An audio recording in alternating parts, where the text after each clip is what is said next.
Good morning. Today again we have to continue. Next is the reaction with acid. मैंने अभी पीछे बताया था बच्चे कि नॉन मेटल के ऑक्साइड्स क्या होते हैं, वो एसिडिक होते हैं। नॉन मेटल के ऑक्साइड क्या होते हैं, एसिडिक होते हैं। तो अल्टीमेटली मेटल जनरली रिएक्ट करता है एसिड के साथ, बट नॉन मेटल्स रिएक्ट नहीं करता है एसिड के साथ। ठीक है ना। तो metal plus acid it gives metal salt. क्या देता है बच्चे, मेटल सॉल्ट प्लस जो है आपका क्या कहते हैं, हाइड्रोजन गैस रिलीज होता है। कौन सा गैस रिलीज होता है बच्चे, hydrogen gas. Non metals generally do not react with acids.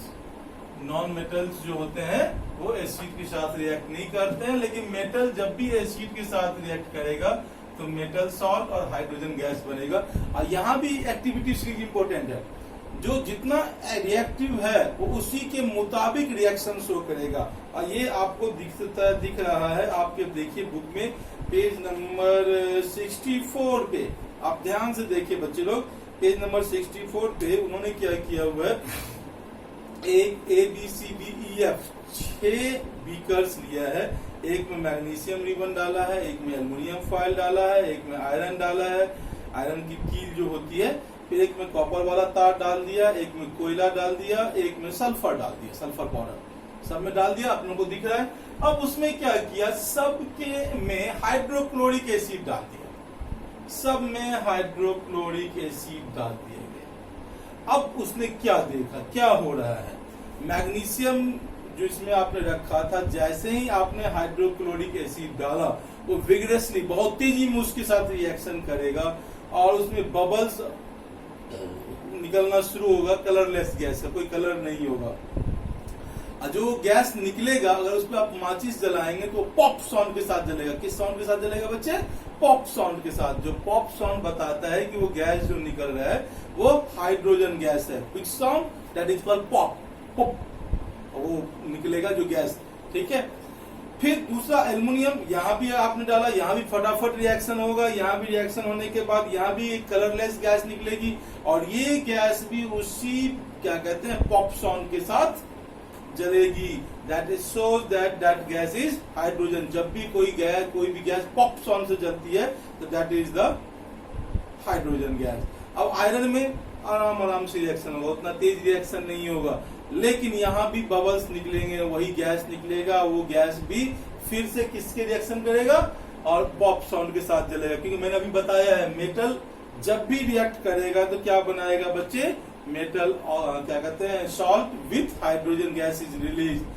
हाँ, फिर कॉपर में डाला। मैंने कहा था सारे मेटल्स, मोस्ट लिखा है मैंने, मोस्ट मेटल्स रिएक्ट करता है, सारे मेटल्स नहीं। कॉपर, गोल्ड, सिल्वर, ये सब जनरल, प्लेटिनम, ये सब सारे जो है एसिड के साथ नॉर्मल केसेस में रिएक्शन नहीं करता है। कॉपर में डाला नो रिएक्शन, कोल में डाला नो रिएक्शन, सल्फर में डाला नो रिएक्शन।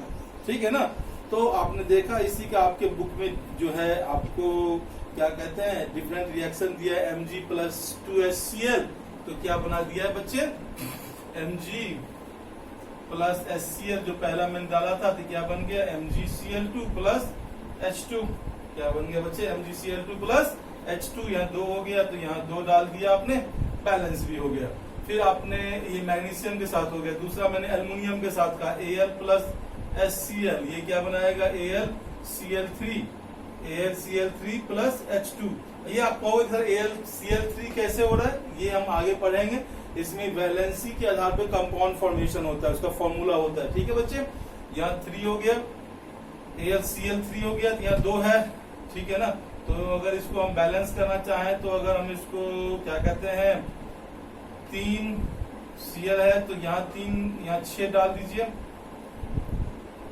तो 6, यहाँ 2 डाल दिया तो क्या हो गया भैया, Cl 6 हाइड्रोजन हो गया, 6 हाइड्रोजन हो गया रे। और Cl कितना हो गया, 3 गुना 6, यहाँ 6 हाइड्रोजन है तो यहाँ 3 डाल दिया, क्या हो गया बच्चे 3H2 हो गया रे। और यहाँ 2A है, आपका इक्वेशन बैलेंस हो गया बच्चे। ये आपके बुक में भी नीचे किया हुआ है। फिर आपने आयरन के साथ कराया बच्चे, आयरन Fe प्लस HCl, ये फिर से बना लेगा FeCl2, FeCl2 प्लस H2, इसको फिर से बैलेंस कर दीजिए, सॉरी, ठीक है। Cu plus HCl, no reaction, कोई रिएक्शन नहीं होगा, ठीक है। फिर C प्लस HCl, C4 कोयला के लिए लिखा है मैंने बच्चे, फिर से क्या होगा, नो रिएक्शन, ठीक है। You will able to C,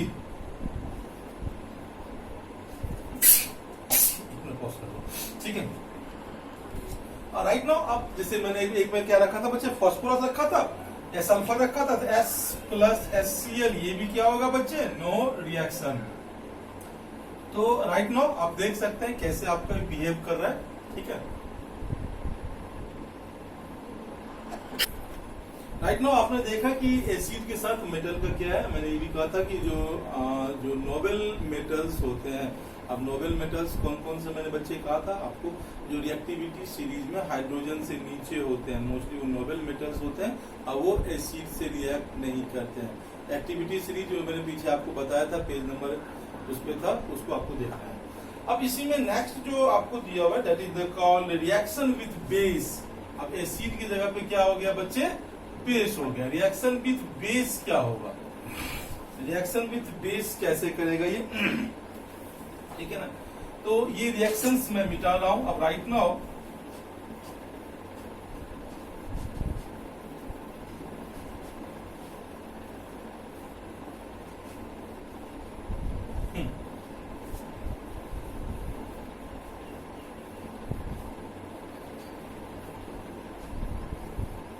reaction with base की अगर बात किया जाए, तो बेस के साथ जो होता है, मेटल्स जो होता है, सो बहुत कम रिएक्ट करता है बेस के साथ, ठीक है ना।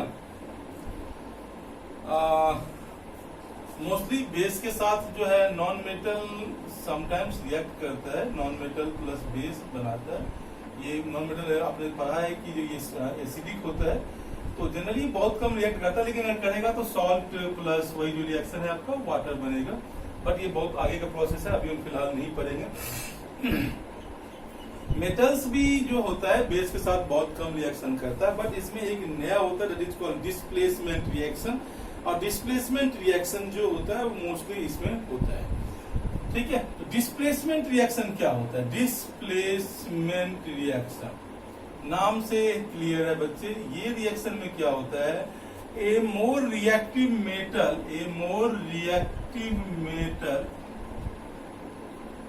displace a less reactive metal from its salt। एक ज्यादा रिएक्टिव जो होता है अपने से कम रिएक्टिव को उठा के वहां से हटा देता है। अब ये ज्यादा और कम होता है, आपने रिएक्टिविटी सीरीज से पढ़ लिया है कौन सा ज्यादा है कौन सा कम होगा। फॉर एग्जांपल अगर मैंने लिया आपको जैसे CuSO4 प्लस Fe ज्यादा रिएक्टिव है, आप वहां से देख सकते हो FeSO4 प्लस Cu। Fe ने Cu को उठा के बाहर फेंक दिया और क्या बना लिया बच्चे, FeSO4 बना लिया, और क्या बना लिया, Cu। आपके बुक में भी दिया हुआ, देखिए कलर चेंज हो गया है, ब्लू से क्या हो गया बच्चे, ग्रीनिश हो गया, ब्लू से ग्रीनिश हो गया है। अब इसी में अगर CuSO4 है और इसको Ag के साथ रिएक्शन करवा दिया, किसके साथ करवा दिया बच्चे, Ag, क्या होगा, नो रिएक्शन। आप कहोगे सर ये नो रिएक्शन क्यों हुआ, आप रिएक्टिविटी सीरीज को फिर से ध्यान से देखो, Ag Cu से भी नीचे है और नीचे वाला कभी भी अपने से ऊपर वाले को रिप्लेस नहीं कर सकता है, तो इसलिए क्या होगा बच्चे, अगर कॉपर सल्फेट में हम सिल्वर डाल भी देंगे तो पड़ा रहेगा, कोई रिएक्शन नहीं होगा, ठीक है बच्चे। लेकिन फिर इसी में Fe ज्यादा बॉस बन रहा है, Fe में जिंक डाल दिया, हटा देगा, ZnSO4 बना लेगा और Fe को बाहर कर देगा। जो ऊपर है, जो ज्यादा रिएक्टिव है, वो अपने से कम रिएक्टिव को उस सॉल्ट में से डिस्प्लेस कर देता है, हटा देता है और अपना सॉल्ट उसके साथ बना लेता है, and that reaction is called displacement reaction. क्या कहते हैं इसको हम लोग, डिस्प्लेसमेंट रिएक्शन कहते हैं। और ये हमारे यूज में काफी ज्यादा आते हैं। आपके बुक में भी ढेरों दिया है, CSO4 प्लस जेरेन, देखिए Jerin SO4 plus Cu, Mg, different, ठीक है। और most of the non metals ये रिएक्शन शो नहीं करता है। अब इसके आधार पे अब आपको जाना कहाँ है बच्चे, इस पे हम अगर बढ़ेंगे तो हमको मिलेगा फिर से, अब आप जैसे पीछे आपने पढ़ा था फिजिकल प्रॉपर्टीज में डिफरेंस, सिमिलरली आप केमिकल प्रॉपर्टीज के आधार पे मेटल्स और नॉन मेटल्स को डिफरेंशिएट कर सकते हैं। पहला रिएक्शन विद ऑक्सीजन, मैंने भी कहा था most of the metals react with oxygen to form metallic oxide which is basic in nature, आपके बुक में भी दिया हुआ है। Non metal also react with oxygen to form non metallic oxide which is acidic in nature, उसके अलावा reaction with water, mostly metals react with water to form, क्या form करता है, मेटल सॉल्ट विथ क्या कहते हैं hydrogen gas and heat is release. Non metals do not react with the water. Reactant with acid, metals react with acid to form metal salt with क्या कहते हैं hydrogen gas release.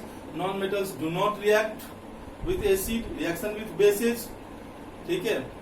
और जो है base के साथ भी नॉन मेटल्स रिएक्ट करता है, लेकिन वहां डिस्प्लेसमेंट रिएक्शन टाइप का होता है, और उसमें क्या होता है कि वो रिस्पेक्टिव सॉल्ट बनाता है और हाइड्रोजन गैस रिलीज होता है।